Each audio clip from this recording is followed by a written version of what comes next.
Bien, dans cette vidéo, je vais vous parler de l'expression corporelle du vendeur. C'est-à-dire comment est-ce que le vendeur communique avec son interlocuteur, avec son prospect, avec son interlocuteur.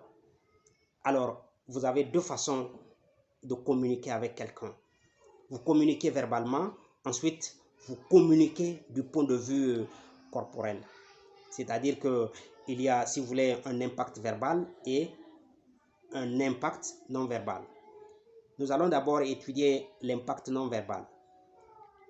Qu'est-ce qui, en vous et du point de vue physique, exprime une idée, exprime une communication, parle avec l'autre qui est en face de nous? D'abord, votre prestance et votre allure générale. C'est très important de la considérer. Alors, le maintien doit être imposant. Quand vous êtes devant un interlocuteur, devant le prospect, devant le client, vous devez être imposant. Ça ne veut pas dire que vous allez vous imposer du point de vue de votre présence. Non, vous n'avez pas à forcer cette présence. Vous n'avez qu'à rester naturel, mais vigilant sur vous-même. Être concentré sur soi-même et sur l'autre.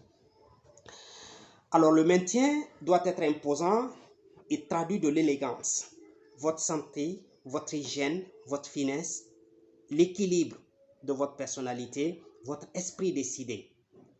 Tout ça est important. La démarche doit être vive, souple et mettre en relief, en évidence, votre pleine énergie. Alors, toujours dans cette prestance et votre allure générale, vous devez éviter une déconcentration inutile. C'est très important au niveau de l'entretien et surtout lorsque vous ne connaissez pas bien votre interlocuteur.